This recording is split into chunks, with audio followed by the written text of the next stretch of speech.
Hey, deserving listeners, Love is Blind, Season 3 interviews. Let's watch. My name is Dr. Kirk Honda. I'm a therapist and a professor. As I always say, don't use YouTube as a replacement for therapy. If you need a therapist, get one. You deserve it. Let's watch. And I haven't talked much about this, even in other press that I've done. But my thing is he was not sharing 2 weeks when I gave him that second chance. He never brought up again any issues. Quite the opposite, actually. One of our last dinners together that y'all get to see, he says to me, like, you know, I know that we have different views on the right to choose. Right. So, I don't know.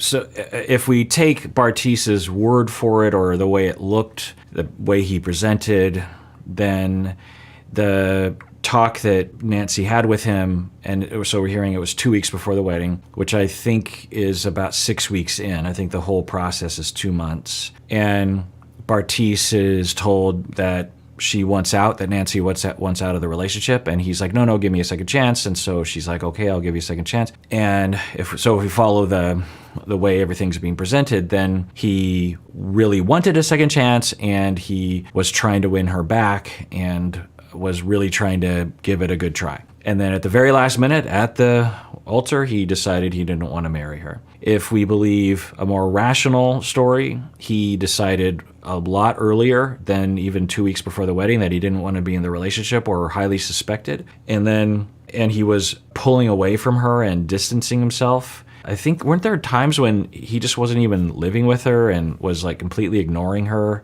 while he was working and whatnot? You know, who knows? But then Nancy starts to feel like something, and he makes a decision like, well, you know, I'll write it out. I won't be mean to her, but I don't want to be with her, because in my head I'm broken up with her. And the producers want me to go all the way to the altar, so, you know, we'll go to the altar and then I'll say no. And that's the show. And you can make your own call as to whether or not that's ethical, because I would imagine that you should tell Nancy in a situation like that. But, you know, I don't know what everyone does on the show. And then, you know, it's sort of like on The Bachelor and The Bachelorette, these shows. I imagine a lot of the bachelors and bachelorettes decide earlier on, like, oh, I'm pretty sure that's my number one. In fact, I'm positive. But I need to play along with the show, and we need to have a dramatic thing at the end that needs to get narrowed down to 2 or 3 people. So I'll play the game. You could argue that that's extremely immoral and unethical to those other people that you are stringing along and acting like they're in the running when they never were. So, you know, it's a TV show. I don't know. Personally, I think lying is not okay, even when a TV show wants you to lie. Just like that one woman I really respect, the Bachelorette, who before eliminating anyone, or maybe only one person was eliminated out of the 30 guys that she was dating on Bachelorette. This was a couple years ago. And she's like, nope, I've already made my choice. That is the guy. I am absolutely head over heels in love with that one guy. And we're just wasting our time with these other fellas. And the show treated it like she was this horrible human being, and all the other men were, you know, like upset at her and angry at her for not stringing it out. And I'm just like, so you wanted to be strung along? You'd rather have her just lie to you? Now, I'm guessing what they would say is they would say, well, you have to wait to fall in love. You can't let your heart go to one person. And that's ridiculous. Like, when we fall in love, right? I mean, there's not a lot we can do about it. There's maybe something we can do about it, but not a lot, especially in a situation like that where she's kissing him. And anyway, so for Bartice, I'm guessing that at an early point, he makes a decision. He's done. He starts to distance himself from her because he's just not into it. And then she comes to him and she starts to feel that distance. It's just like, I don't want to be treated like this anymore. And she goes to him just like, I'm out. And he's like, oh, crap. Either because of the producers or I don't know. And he says, give me a second chance. And then he starts to actually play ball a little bit more. And then at the altar, and then there was that gift exchange, and he's like, let's do this damn thing. And according to him, he just meant, let's do the wedding. Let's not really get married. But when you piece it all together, it looks like at the very least, he inadvertently strung her along, or haphazardly communicated with her, or I don't know, or just flat out deceived her and made her believe that he was going to say yes, or there was a good chance he would say yes at the altar when there was really no way he was going to say yes at the altar. And so she's talking about that. She's talking about that in those 2 weeks. Not only did nothing come up in terms of a complaint, but he was actually complimenting me and the relationship, which is, if that's true, that's pretty awful. Because with Cole and Zeneb, it looked as though, at the very least, when Cole made the choice to not be with Zeneb, he told her behind the scenes, he's like, "Hey, I don't want to get married," which I think is, if that's true, much more ethical than not. Because how hard would it be? Who knows? But how hard would it be for Bartise? And I don't even know if any of this is true. He could have legit not made a choice until he was at the altar. It doesn't seem possible, but, a lot of things are possible. All he had to do was go to Nancy. When Nancy comes to him and says, "I'm out," he could have been like, "Yeah, I've kind of been out for a little bit, and I'm sorry. I was on the fence, but hearing you say this, yeah, we're just not made for each other, and I'm sorry. It's probably my fault. I don't know." So, and then, cry, talk, da-da. And then at the end, he'd be like, "Okay, what are we going to do about the producers? What are we going to do about the show?" I'm positive that happens behind the scenes. And they don't, and the cast members obviously don't talk about it on the show, and they don't talk about it after when they're doing interviews and stuff. I'm guessing that happens. I mean, maybe not, but I would imagine that's at least happened once or twice. And they're like, "Okay, well, let's do this." Like Mal and Sal seem like maybe they had a conversation like that. I don't know why I keep picking on them, but it's not picking on them. I think it's completely rational at some point to be like, "Yeah, I'm not feeling it. Well, how do we want to play?" I mean, honestly, to tell you the truth, that's what I'd do, I think. I wouldn't be on a show like this. Not because I would consider it below me, but it's too risky. Plus, I'm married, so. but I don't know. When I was younger, like, I think the second season of Real World on MTV was in Seattle, and they were actually casting people in the early 90s, and my friends were actually trying to push me to be on the show, and I had a half of a mind to do it, but I was so disorganized. I was in college, and my life was so chaotic that trying to get me to an appointment would have been impossible. Before the internet, like, how do you find out where to go? Or like, you'd have to watch MTV and wait for some PO box to pop up, or I don't know. I'm not saying I wouldn't have gone on the show, but if I were on the show and it happened like that, and I had fallen out of love, or I was pretty sure I didn't want to be with someone, or even if I suspected, because when you get married, you want to be 100%. That's usually how people operate, right? You don't want to be 75. You don't want to be 80%. You want to be 100% when you marry someone, right? So even if I wasn't 100%, I would tell the person, I'd be like, "Hey, behind the scenes, away from that, I'd be like, "Hey, I'm sorry, da-da-da, apologize, and bond and apologize and explain and everything." And then at the end, I would say, "Well, what do you want to do? How can we proceed in front of the camera so that both of us don't get hated by the world?" Like, what can we do that? Or do you want me to kind of take the fall a little bit because I was the one that broke up with you? Like, how do you want to play this exactly? Yeah, I would absolutely do that. Because I think if I were to be totally honest with the producers, which you could argue they don't necessarily deserve from you, right? Because they're marketers. They're just trying to sell ads. They're not necessarily interested in my life or in my well-being. My partner would be interested in my well-being, I would assume. And so we could confer, and, we could involve our families and friends as well, potentially. But so you could argue that lying to the producer. It's interesting to think about that. I mean, honestly, if there was a way out where I could go to the producers and tell them the truth and feel like they weren't going to ruin my life, but there's so much at stake. The producers, the edit, they could absolutely just ruin your life. Again, that's why I wouldn't go on a show like this to begin with, because the risk is too great. But so I suspect that Bartise was out, but he didn't say anything. And so he tried to string her along because he felt like that's what he was supposed to do. I guess there's even a world, I don't think this is true, where Bartise thought he would look better if he was the one dumping her at the altar, and to see Nancy cry or be upset would make him look more studly or something. I don't think Bartise would do that, but I don't know. What do you think? Quite the opposite, actually. One of our last dinners together that y'all get to see, he says to me, like, I know that we have different views on the right to choose, and I know that, there are other things that we have differences in, but I'm willing to put that to the side. I'm willing to, and this is the husband you're going to get.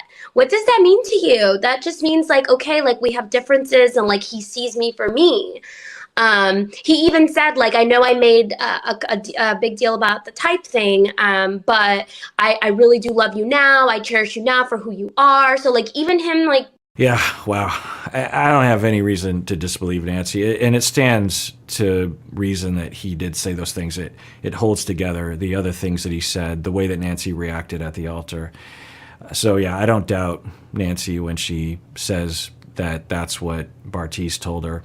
And yeah, now, I guess what Bartise would say is, no, I legit meant those things. Now, during his interview that we watched, he seemed to be kind of riding a line between, well, yeah, I mean, I did love her, and I do love her, and I do really I do cherish her. But anyone in that position would understand that when you say those things in that context, it's saying something about your intent at the altar, which I think he either didn't realize, which sounds strange, or he depended on her thinking that so that he wouldn't have to lie. Because he could go to bed at night saying, I didn't lie today. I didn't lie. I do cherish her. I do love her. I do these things. And also, I don't want to tell her what's really happening because I have this ulterior motive. Or he legit meant those things and legit actually did want to marry her. Again, what do you think? The things that Bartise had issues with, he's turned things around. We're trying to really work on it.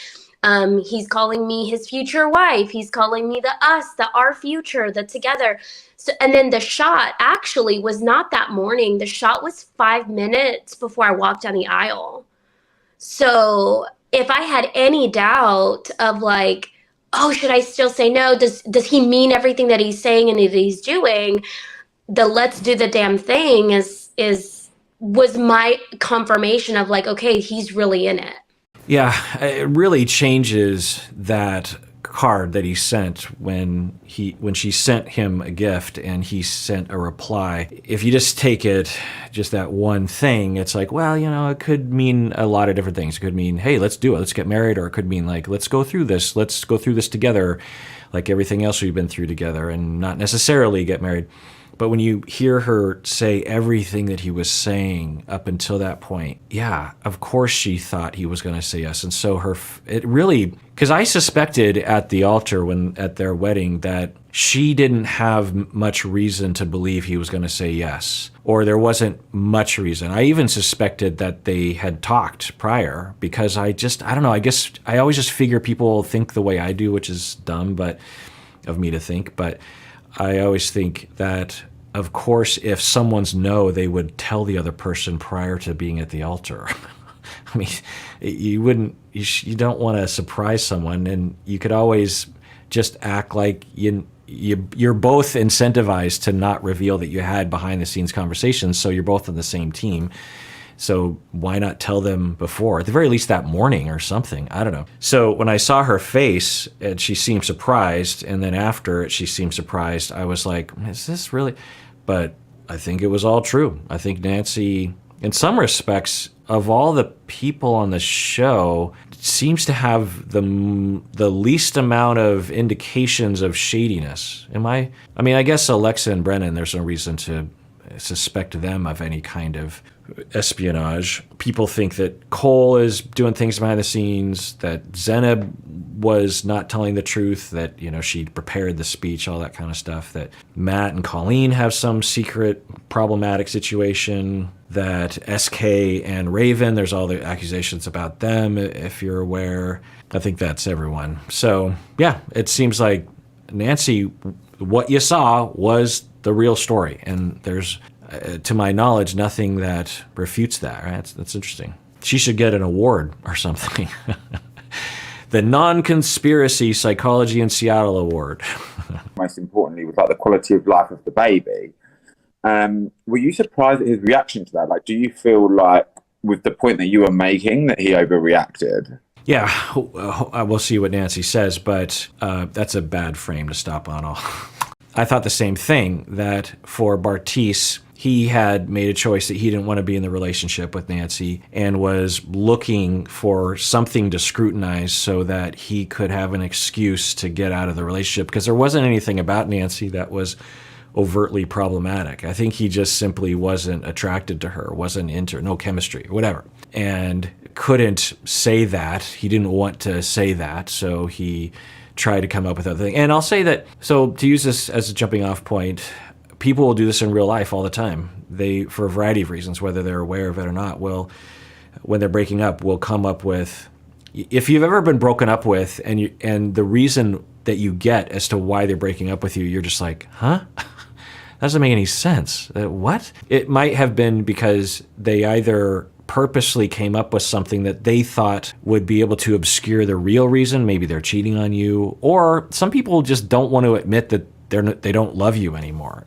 or they don't even really know why they don't want to be with you anymore. They just don't. And so they just cherry pick random things and say that's why they don't want to be with you. So that's one reason. But another reason is that if someone doesn't want to hurt your feelings, if the reason why they don't want to be with you is something that would be really harsh to tell someone, and case by case basis, but there are some cases that I've talked to people about that I think it is ethical to not reveal the real reason why you're breaking up with someone, and to give them not a lie, but maybe not the entire story, because you could really give someone a complex by telling them the true reason as to why you don't want to be with them. You know me, I'm not a fan of deception or lying, and I don't feel comfortable saying this, generally speaking, of course, but I think sometimes the greater good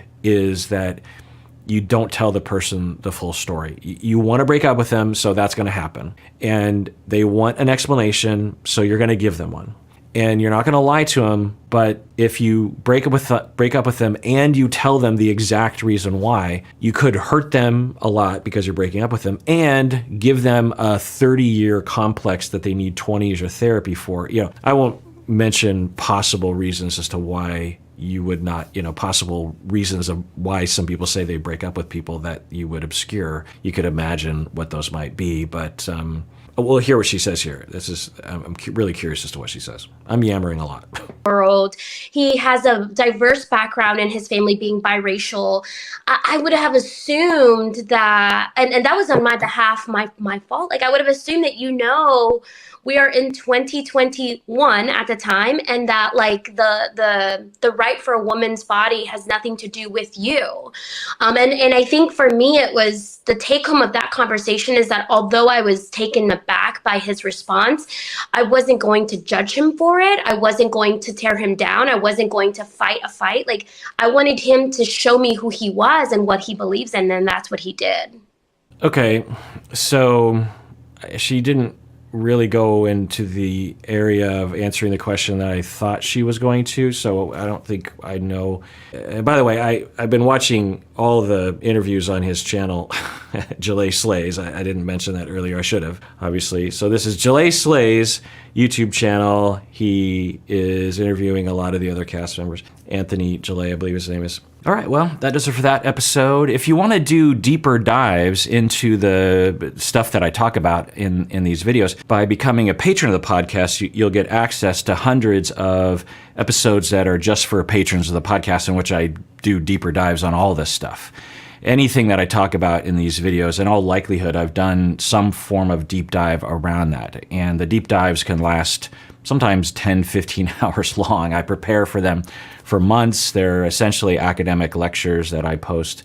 So become a patron and you can get access to those episodes if you want. And take care of yourself, because you deserve it. You really, really do.